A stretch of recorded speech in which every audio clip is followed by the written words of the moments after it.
coming up on New Day at Arirang. The UN Security Council on Thursday failed to pass a resolution for fresh sanctions against North Korea's continued missile provocations. This comes as traditional allies of the regime, China and Russia, once again vetoed the resolution.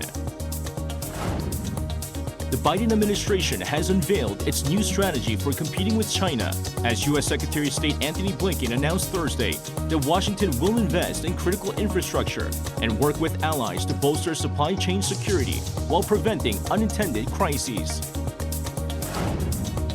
Early voting for the June 1st local and parliamentary by-elections begins Friday. Early voters can cast their votes over 2 days from 6 a.m. to 6 p.m. Those in COVID-19 quarantine can vote on the second day of early voting from 6:30 p.m. to 8 p.m. on Saturday.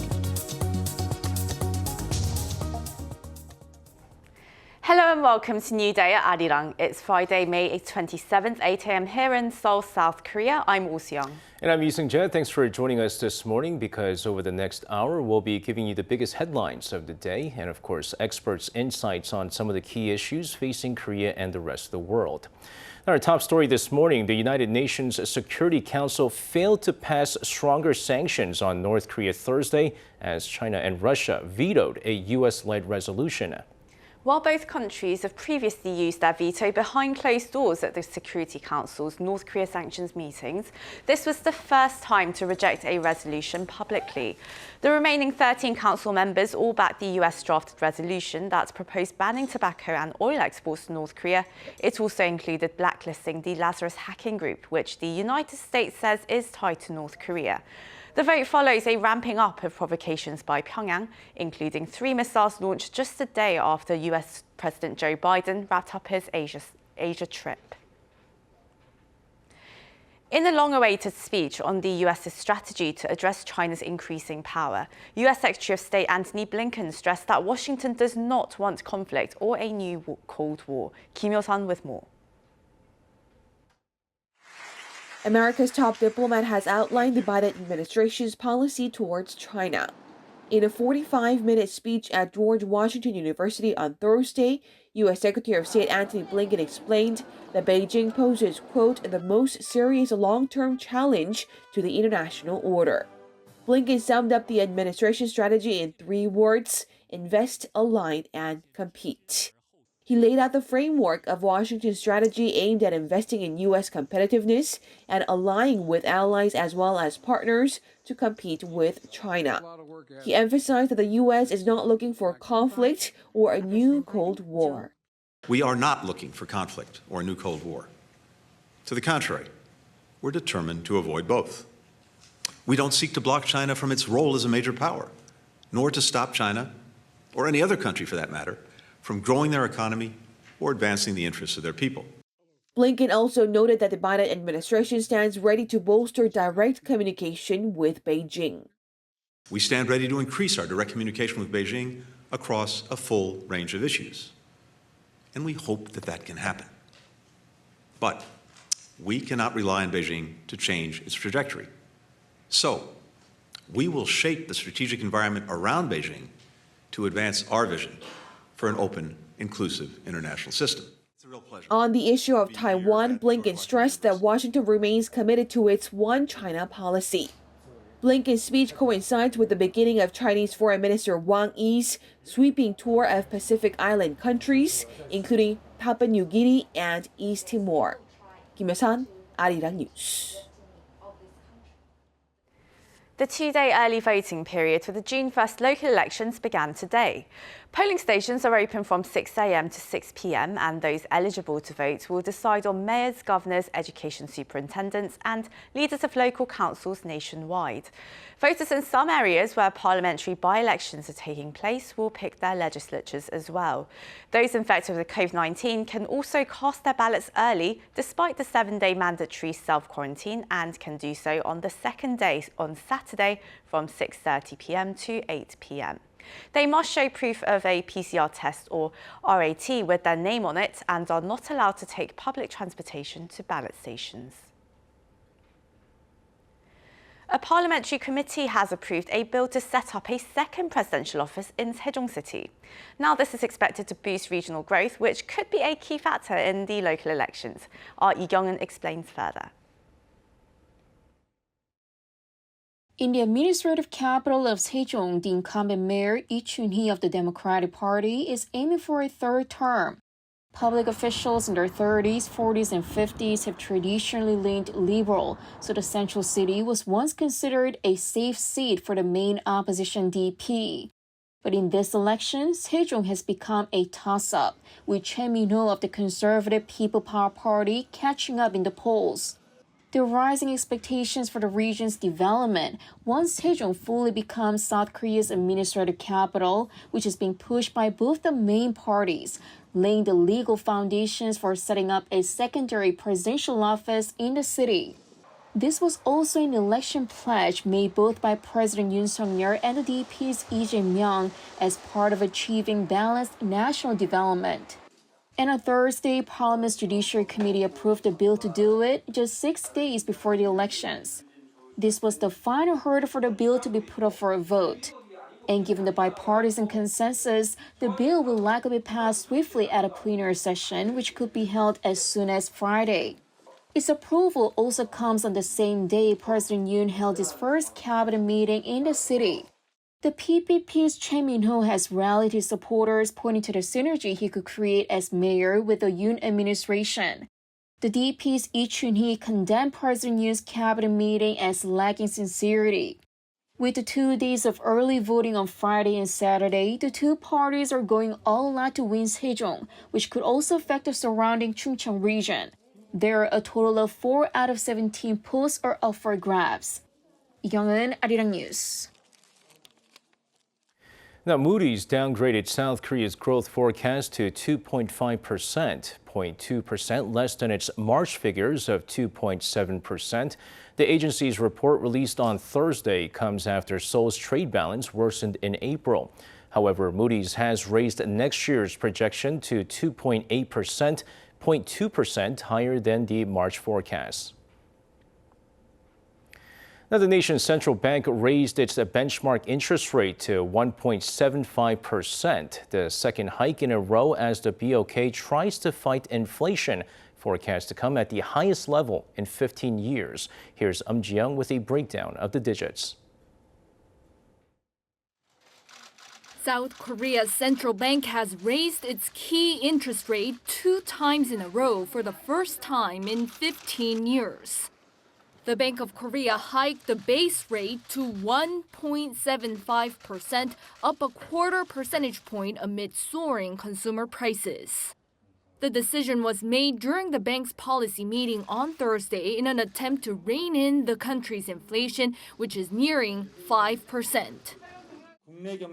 The South Korean economy is recovering despite the rise in uncertainty overseas. Because the inflationary pressure is forecast to be much higher than expected and there are risks of financial imbalances, we have decided to raise the base rates by 0.25 percentage points.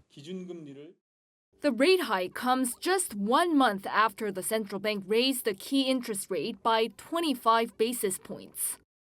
This also marks the 5th increase since the BOK slashed its rate to a record low of 0.5% in May 2020 due to virus woes.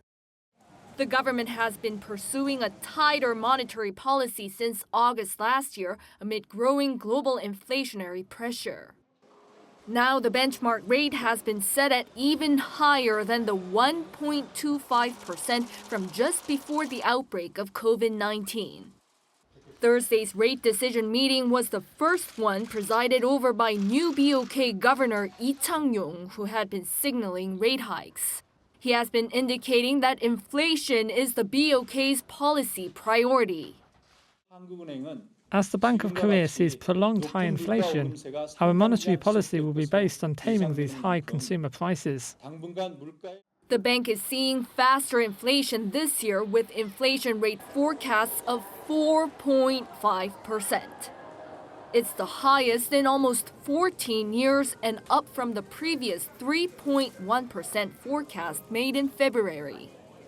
This comes as South Korea's consumer prices are seeing the biggest on-year increase since October 2008 during the global financial crisis. The country's consumer price index last month surged by 4.8% from the year before, well above the government's inflation target of 2%. The Bank of Korea also said the economy is likely to sustain sound recovery this year, with growth projected at 2.7%.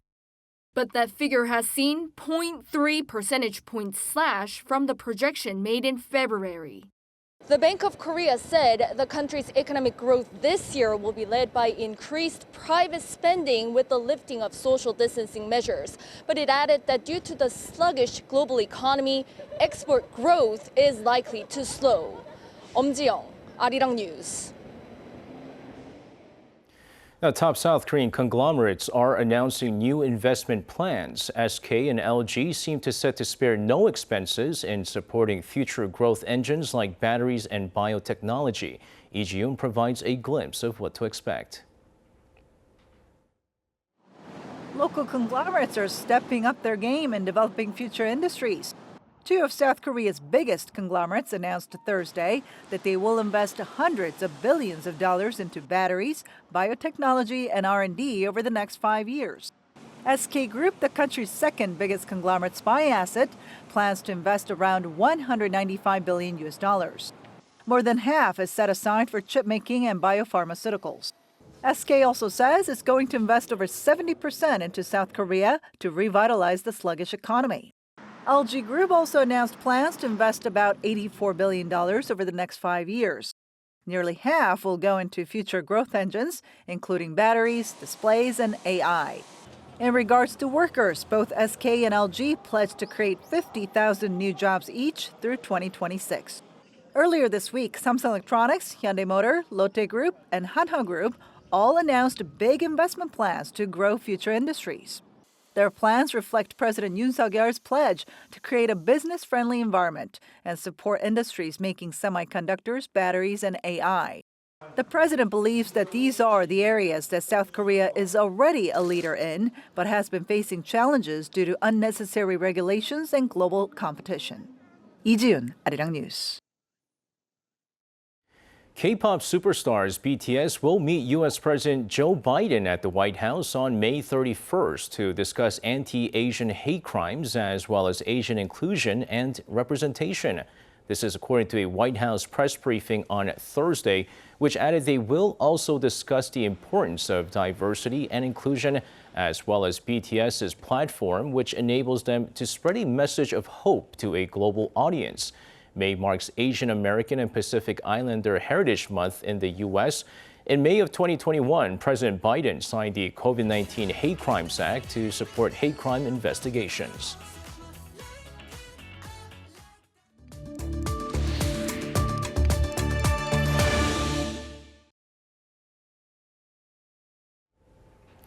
It's time for On Point, where we speak to experts to delve deeper into some of the key issues in the spotlight right now. The 2022 Cannes Film Festival is currently underway, with the Palme d'Or winner to be announced on Saturday, with a couple of South Korean films in contention. How Broker by Hirokazu Koreeda and Decision to Leave, directed by Park Chan-wook, fare? We will find out as we connect with Jason Bechavez, professor Seoul-based film critic. A very good morning to you. Sorry about this. Well, let's start with two films in the spotlight right now. Decision to Leave, directed by Park Chan-wook, and Broker, directed by Hirokazu Koreeda. Now, can you tell us a bit more about these films? Sure. I'll start with Decision to Leave. This is the new film by Park Chan-wook. This is his fourth time in competition. His film Old Boy won the Grand Prix in 2004. And yeah, he's one of Korea's leading filmmakers. This new film, it stars Chinese actress Tang Wei along with Park Hae-il. It's a murder mystery. It's not actually based on a novel like many of his films. And it's been very well received in Cannes. It's currently leading the Screen International's jury grid. I'm very curious to see. I haven't seen it myself yet. Then we have Broker, which is it is a Korean film, but it's directed by a Japanese filmmaker, Hirokazu Koreeda. He actually won the Palme d'Or with Shoplifters back in 2018, the year before Parasite. This is a film that has an incredible cast: Song Gae-ho, Kang Dong-won, Bae-duna, Lee Ji-eun, and it's I gather a very interesting film full of his kind of his family tropes. This film is set in Korea, of course, and it's it's centers on characters that are associated with these so-called baby boxes. These allow infants to be dropped off anonymously. I'm very curious to see that film. I'll be seeing it next week. But that's essentially, the two Korean films in competition. Yeah, I guess you can certainly bet that it's going to be a good film when Song Kang-ho is in the movie. But speaking of which, we saw Parasite win Palme d'Or a few years back. How are the two films being received at the Cannes right now, and do we have a shot at winning the top prize? Interesting question. With Cannes, you never know. It's not like the Oscars, because the Oscars, you have all these kind of awards that come before the kind of the culmination of the Academy Awards, and so you have a good idea which films are going to win.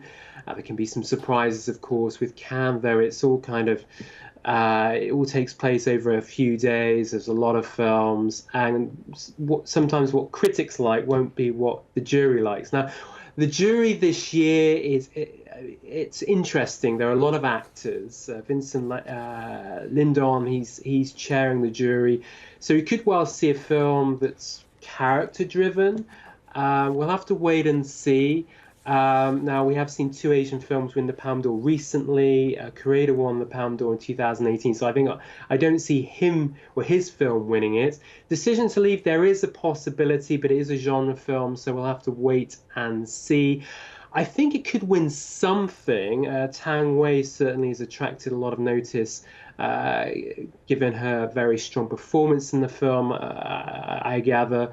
But certainly critically, Decision to Leave seems to be the film that's being extremely well received. It received raving reviews from like the three big kind of trade publications: Screen International, Variety, and The Hollywood Reporter.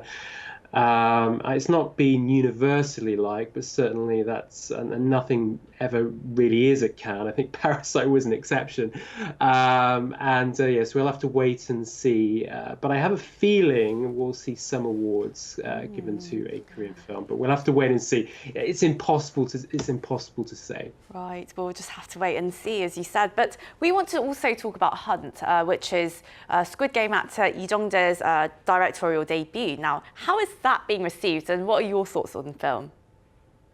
Okay, so in Cannes you have the films by the auteurs, so that's where that's the competition of films. Bong Joon-ho's his Parasite was in that part of the program. Now, in terms of the Hunt, this is a genre film. This is part of the midnight section. This is where Train to Busan screens back in 2016, and that was so well received that every year since then they've had a Korean genre film. There was Han Jae-rin's Emergency Declaration that was screened in that section last year. In fact, that hasn't even been released in Korea yet. So Hunt may even be released in Korea before Emergency Declaration. I was a little bit nervous about this film. I hadn't heard great things, but the reaction seems to be quite positive. Of course, it's Lee Jong-jae's directorial debut. It's an espionage thriller. We've seen a lot of these kind of films dealing with North and South Korean relations, and I'm very curious to see how it kind of depicts those. Also stars Jung Woo-sung as well, action film. I'm very intrigued. Oftentimes people talk about this so-called parasite effect, right? Where more people are now paying attention to Korean films thanks to the success of Parasite. So are we seeing this right now, and will Korean films be more recognized globally moving forward? Yeah, I mean, the timing for Parasite didn't work in Korean cinema's favor in a sense because we had the pandemic that came just, a few weeks, well, certainly hit in the States and here in Korea just a few weeks later. So there was a little bit of a lull, and it'll be interesting to see what happens this year given the Korean films in Cannes, and we've got a film doing very well in theaters, The Outlaws. The Roundup, it's the Outlaws sequel. And we also have streaming content that's done very well, of course, Squid Game. So yes, there's a huge appetite for Korean cinema right now. But it's not new in a sense. I mean, going back to Park Chan-wook, I mean, Old Boy was in a way kind of the first part of this wave. And that year we had Memories of Murder, we had A Tale of Two Sisters, and then a few years later we had The Host, we had the films, the Hollywood films, the global films directed by the Korean filmmakers. And then we had Train to Busan, and then we had Parasite. And now potentially we have Decision to Leave. And I'm very curious to see what happens with the awards season this year. Do these films go on and attract interest on the awards circuit? What about Song Kang-ho? What about Tang Wei? I mean, Chinese actress, of course, but in a Korean film. So we'll have to wait and see what happens over the next few months. But I'm certainly very, very keen to see how Korean films perform both locally and internationally. Well, thank you very much for your insights. Really hope to speak to you again soon. Okay, thank you for having me. Well, that wraps up the first half of New Day at Arirang. But stick around, we have more coming your way the second half, so we'll be back in just a moment.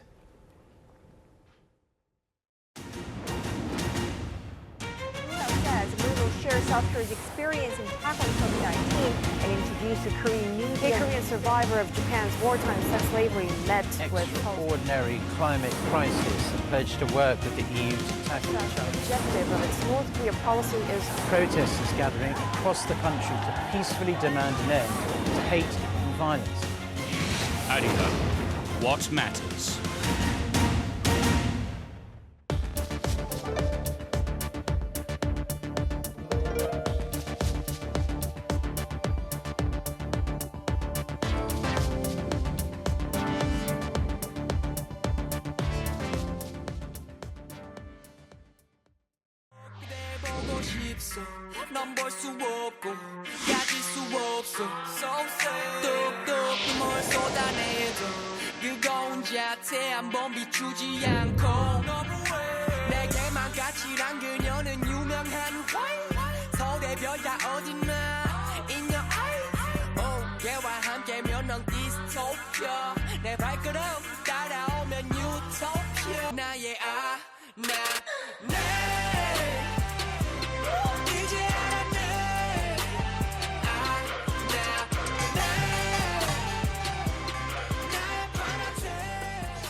I feel so good right now. Maybe I had a drink or two, but this somehow feels like it's forever. All my friends are here having fun and feeling good right now. Maybe this is forever. All my friends are here having fun and feeling good right now. Forever.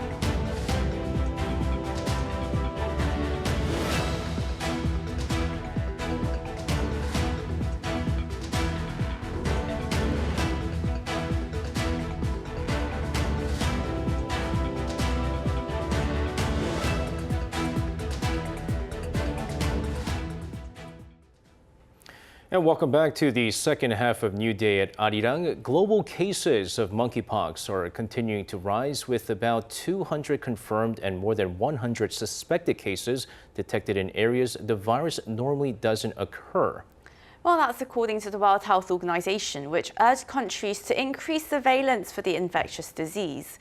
While monkeypox is endemic in a number of African countries such as Cameroon and Nigeria, the recent outbreak outside that region has raised concern. The global agency said the virus has been identified in more than 20 non-endemic countries, adding it expects this number to go up. New space is the term that describes private companies taking the lead in the space industry, and one South Korean company took a rather bold step forward in that sense by being the first local private firm to launch a satellite into space. Kim Do-yeon has the details. 4, 3, 2, 1, 0. Ignition and liftoff. This could be just another rocket launch for many, but for South Korea, it means a great deal.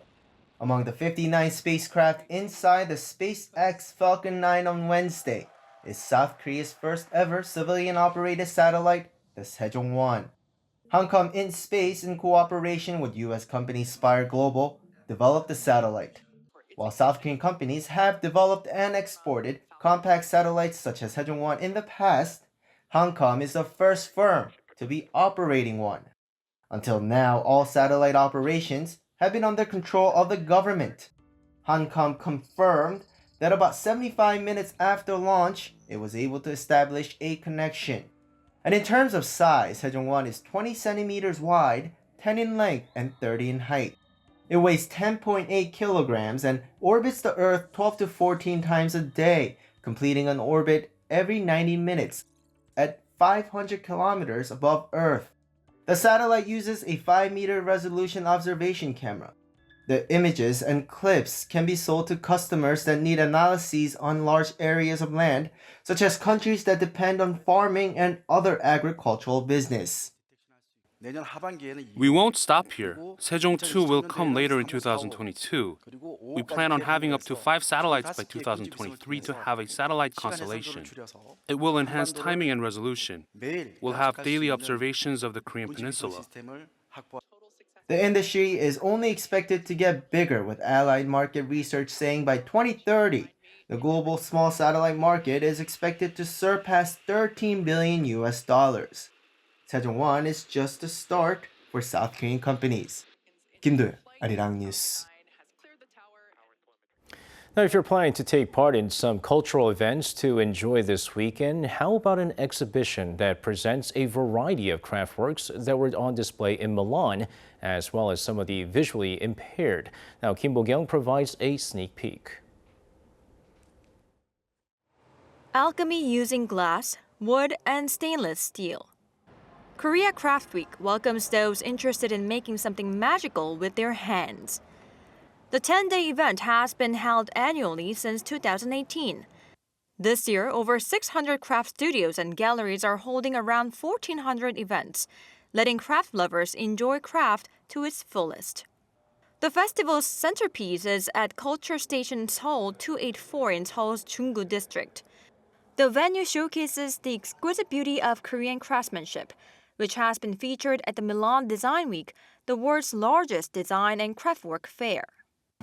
이게 지금 저희가 보고 있는 게 밀라노 한국공예전에서 선보여줬던 작품들인 거잖아요. 혹시 특징이 있었다면 어떤 특징이 있었다고 할 수 있을까요? 네, 그 한국 전통공예의 아름다움을 현대적으로 보여주는 그런 작품들을 전시하였는데요. 사실 이런 작품 같은 경우에도 보면은 그 자개의 아름다움을 그 가구 전체에 덮어서 현대적인 가구로 활용한 그런 작품이에요. 그래서 사실 It also features wooden craftwork by the artist who designed all the furniture of the wealthy Park family house in the film Parasite.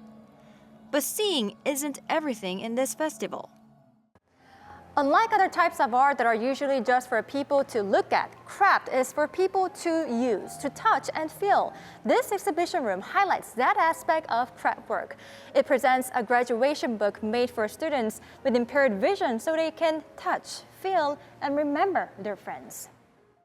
Each face is a student or faculty member from Daegu Kwangmyeong School, a special education school for the blind. Students' faces have been carved using 3D technology, and the button below each student's profile plays their own recorded voice. history can also be seen with your hands. The visually impaired have fewer chances to learn and enjoy culture and cannot easily go on trips.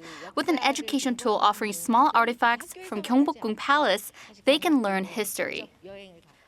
Decorative and beautiful, but functional and useful even for those with visual disabilities.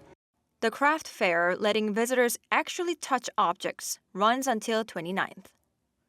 Kim Bo-kyung, Arirang News.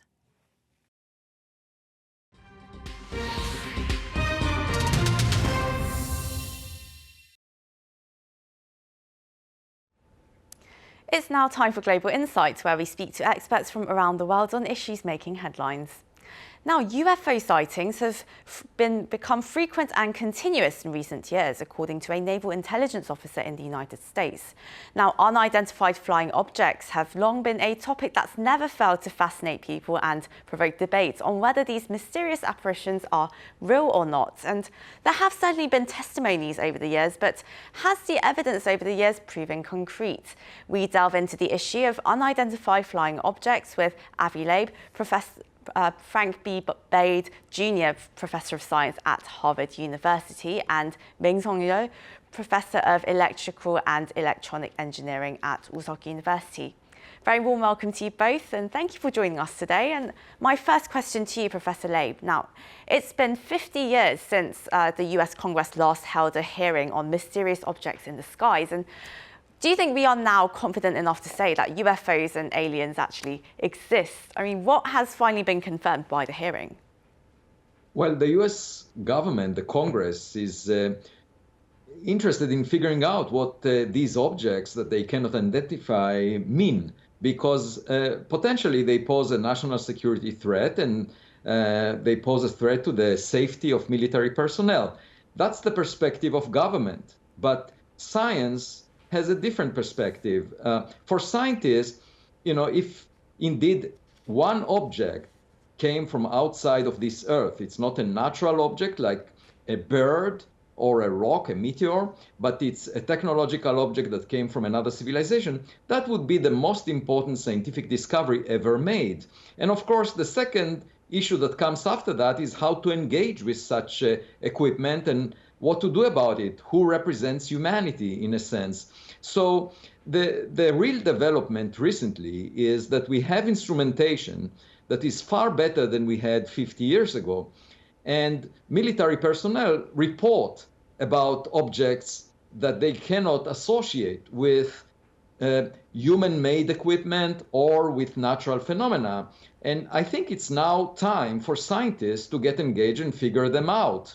From the point of view of astronomy, I should say the first two interstellar objects that came from outside the solar system, appeared weird. They didn't look like the rocks we saw before, like comets or asteroids. The first one was spotted in 2014. It was a meteor that landed near Papua New Guinea. And it was made of material that is tougher than iron. And actually, we plan an expedition to scoop the ocean floor for the fragments from this meteor to figure out what it was made of. And then the second object that was discovered from outside the solar system is called Oumuamua. It was discovered by a telescope in Hawaii in 2017. And again, it didn't look like a comet or an asteroid. It looked like an outlier. It had anomalies. And, we better check our mailbox. Maybe there is mail from another civilization in it. Very interesting, yes. And well, Professor Meng, have you found any interesting remarks made at the congressional UFO hearings? Actually, there are several interesting remarks in the Congress UFO hearings.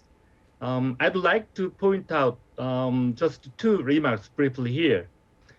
The first remark is quadcopters and unmanned aerial systems coming from Scott Bray, the Deputy Director of Naval Intelligence. This Congress was held mainly based on the reports by the US Navy pilots. We cannot imagine that those pilots misidentify quadcopters with UFOs. As far as unmanned aerial systems are concerned, the Russian hypersonic gliding vehicle might be the only one the pilots misidentify with the UFO. The maximum speed of the system is reported to be 25 times of that of sound when it falls straight down to the ground. UFO named Tic Tac, it's very famous. However, was reported by U.S. Navy radar operators to show speed of about 32 times of that of sound at the same condition in 2004 near San Diego, California. The second interesting remark is the glowing red orb UFO spotted near nuclear facilities at Malmstrom Air Force Base, appeared in the question of Congressman Gallagher. Although Scoop Bray responded negatively, this kind of incident was classic to the Air Force officers involved with UFO investigations 50 years ago. Indeed, this was one of the most serious issues to the Pentagon when the UFO controversies started in 1947. It seems clear that even though U.S. Air Force announced that UFOs were not a matter of national security 50 years ago, the real threat from the unknown force exists in USA at present. And Professor Lei, well, these are the first hearings since the Air Force terminated Project Blue Book in 1969. And well, what could be the reason to hold an open forum now after decades of internal investigations and research? I think it's impossible for the government to ignore these objects anymore. And of course, there was a lot of stigma attached to reporting, and that stigma was lifted because serious officials are now discussing these objects, and we need to figure them out. And I think the scientific community needs to help the government figuring them out, because if it's not human-made or natural phenomena, then it's a scientific matter that doesn't adhere to national borders. And I established the Galileo project at Harvard University. We are building the first telescope system on the roof of the Harvard College Observatory in the coming weeks. And we will collect new data. We don't need to rely on jittery cameras in the cockpits of fighter jets, where astronomers and scientists can build instruments that we have full control over. The sky is not classified, and we can figure out what's out there. So I think it should be part of the mainstream of science to help government and the general public that is very curious about the identity or the nature of these objects. And Professor Laban, another question to you. The Pentagon has so far confirmed that there were 11 near misses with UFOs by the US military. Now, has there been any contact towards or from them so far? No, and the government didn't try to shoot them down, for example. You see, it's possible that it's a mixed bag, that some of these objects are manufactured by humans, but nevertheless, they pose a threat to military personnel, and therefore the Congress and the government needs to deal with these objects, figure out what they are. However, from a scientific point of view, we don't need to pay attention to reports that are not of the highest quality, because we cannot really tell from those reports what they mean. Scientists would like to have the highest quality data possible about an object. So if we have a high resolution image, we could tell if there are screws and bolts on the object so that it's not an animal, not a bird, for example. We might even be able to read off the label, made on exoplanet Y. So clearly good data should tell us what these objects are. And it's not a philosophical question, it's not a political question, it's a scientific question. And let's just get higher quality data and figure it out. Now, Professor Meng, many UFO witnesses, they speak of the rather unusual movements of UFOs, such as a rapid direction change or an unbelievably high speed, as if they defy the limits of physics even. But, well, as a scientist, what makes you think that this is not human technology? There are several physically understandable explanations for the unbelievably strange movements of UFOs. The most probable explanation is the use of magnetohydrodynamics. Theoretically speaking, by using this physics, the aircraft can fly in the air without friction, which enables the extreme speed, very sharp turn, and no sonic boom. However, human technology cannot achieve this goal even in the lab so far. And Professor Meng, I know that you've researched UFOs for about 30 years in South Korea. Were there any UFOs observed by South Koreans, particularly maybe among the Air Force pilots? In South Korea, Air Force pilots do not report UFO cases to government for fear of ridiculing or disadvantage. Instead, they report their cases to the civilian UFO research bodies.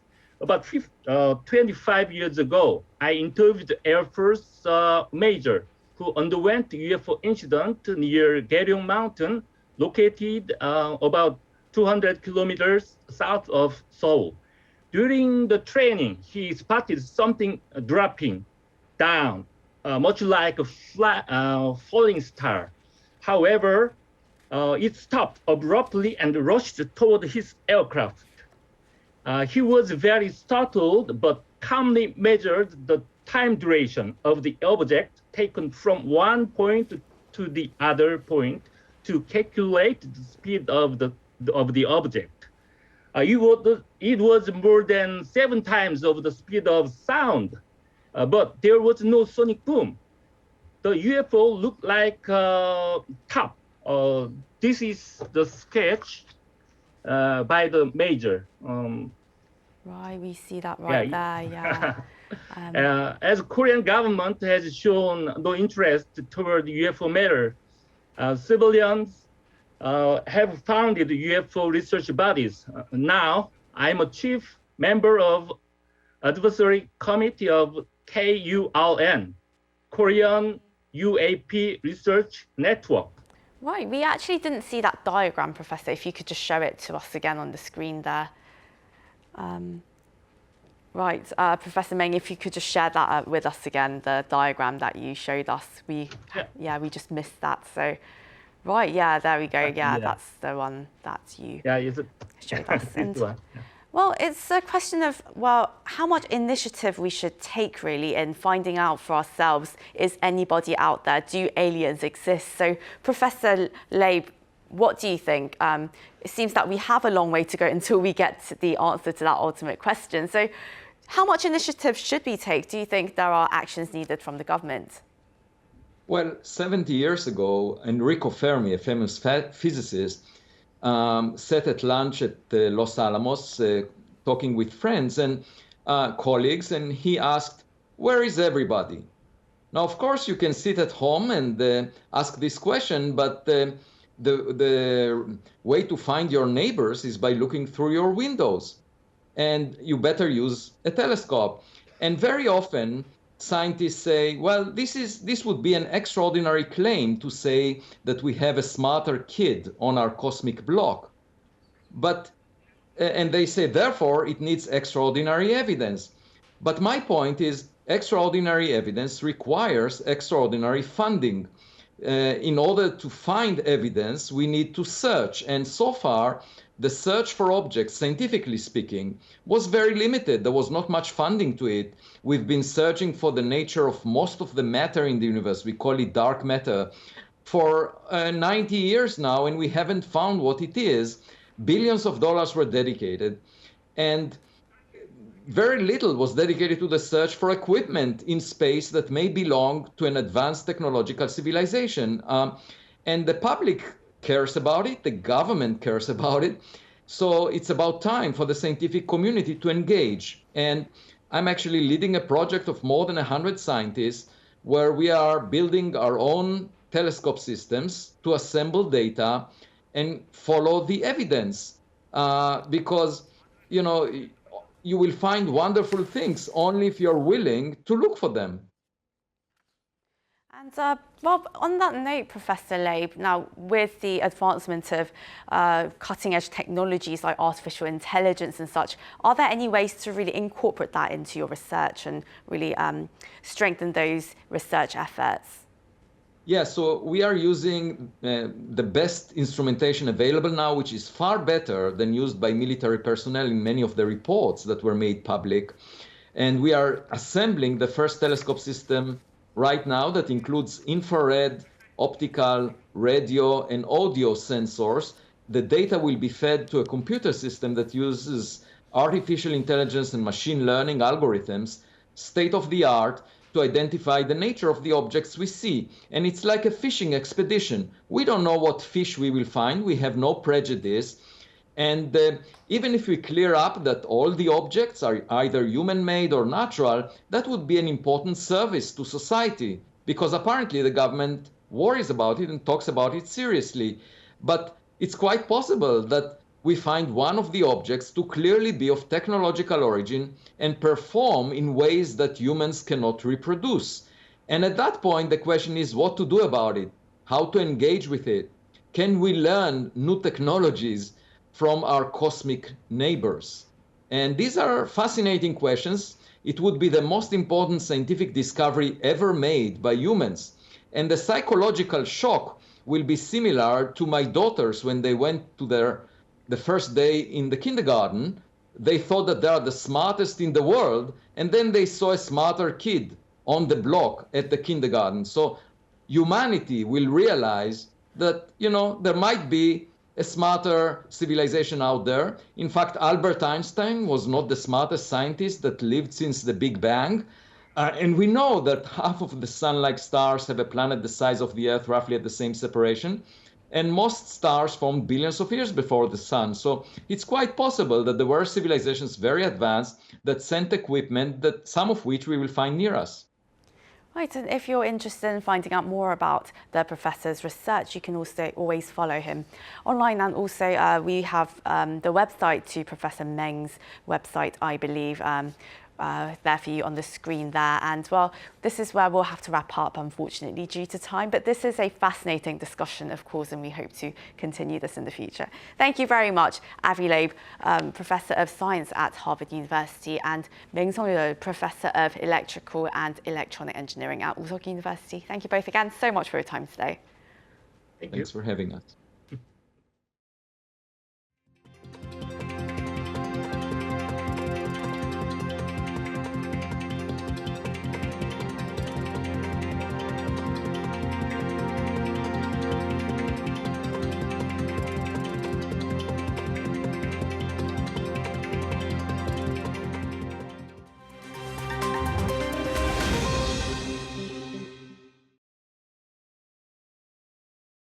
Let's take a look at what's going on in the world now. The World Health Organization voted on Thursday to adopt a resolution that condemns Russia's actions in Ukraine, as they have led to a national health emergency. Approved by 88 votes in favor, with 12 against and 53 abstentions, the resolution's passage led to a standing ovation by its supporters. The move further isolates Moscow on the international stage. Meanwhile, the organization rejected a parallel proposal submitted by Russia, which mirrored the language of the original, but omitted parts relating to Moscow's aggression. WHO Europe member states have also passed a resolution that could result in Russia's regional office closing. In Senegal, 11 newborn babies died in a fire at a hospital's maternity unit on Wednesday in the western city of Tivaouane. According to the city's mayor, preliminary investigations suggest a short circuit caused the blaze. He added that 3 babies were rescued. Meanwhile, Senegal's health ministry said a government delegation has been dispatched to the site. The tragedy prompted outrage in the West African nation over the rundown state of its healthcare facilities. It comes as the country's hospital system was already facing public scrutiny over a lack of funding and poor safety standards. Last year, 4 newborn babies were killed in a fire at a different hospital. Looking to Moldova now, where a court on Thursday placed former president and pro-Russian opposition leader Igor Dodon under house arrest. Set for a period of 30 days, the move will allow prosecutors to investigate allegations of corruption and treason. Dodon has claimed that the case is politically motivated, an accusation the government has rejected. The former leader's arrest comes at a time when relations between Moscow and Chisinau are increasingly strained. Kremlin spokesman Dmitry Peskov has said Dodon's detainment is cause for concern and urged Moldovan authorities to respect his rights. A boat carrying 842 Haitian migrants bound for the United States has instead washed ashore along the north coast of Cuba. Cuban state media reported that the boat was found early on Tuesday near a popular vacation spot, causing a scramble to provide humanitarian aid to the group, which included more than 150 women and children. Reports say that several days of stormy weather forced the boat towards Cuba. While many Haitians have taken to the sea to escape gang violence and poverty at home, Cuba itself is experiencing mass migration due to shortages of food and medicine. Scientists may have discovered the world's oldest tree in Chile's Alerce Costero National Park. A new study found that an ancient Alerce tree known as the great-grandfather could be around 5,484 years old. The lead scientist, Jonathan Barichevich, said that the sample they extracted and other dating methods gave them the estimate, and that there's only a 20% chance that the tree is younger. So far, scientists haven't been able to determine its exact age based on tree rings because of the tree's massive trunk. But the estimated age would beat the current record holder, a 4,853-year-old bristlecone pine tree in California. Matthew Ashley, Arirang News.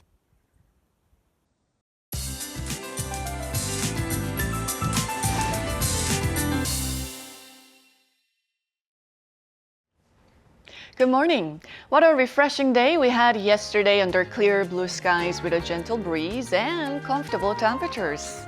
Today looks to be a repeat of Thursday, though temperatures will be a few notches higher. Daegu expecting to see around 30 degrees Celsius this afternoon. Sunny skies to be featured all day for most areas, while parts of Gangwon-do province could see some passing rain along with thunder and lightning. Morning lows in central regions are 2 to 3 degrees higher, while southern provinces are slightly breezier under bright skies. Temperatures will rise by about 10 degrees by the afternoon, and Daejeon, Gwangju, and Busan will be going up to 27 degrees Celsius. Meanwhile, Daegu is under a dry weather advisory, while normal to good air quality is expected nationwide today. While July warmth returns this weekend, then nationwide rain next Monday will bring the brief heat wave to an end. With that, here's a look at the weather conditions around the globe.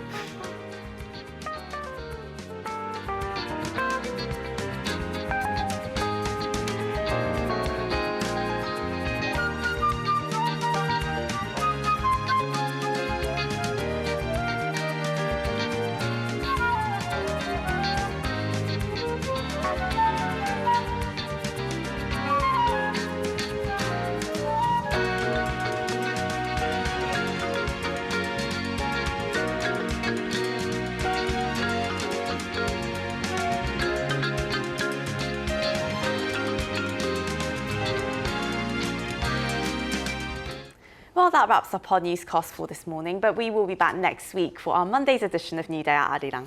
Thanks as always for tuning in. Stick around for more updates in our later newscast. Have a great rest of your day wherever you are, and as always, take care.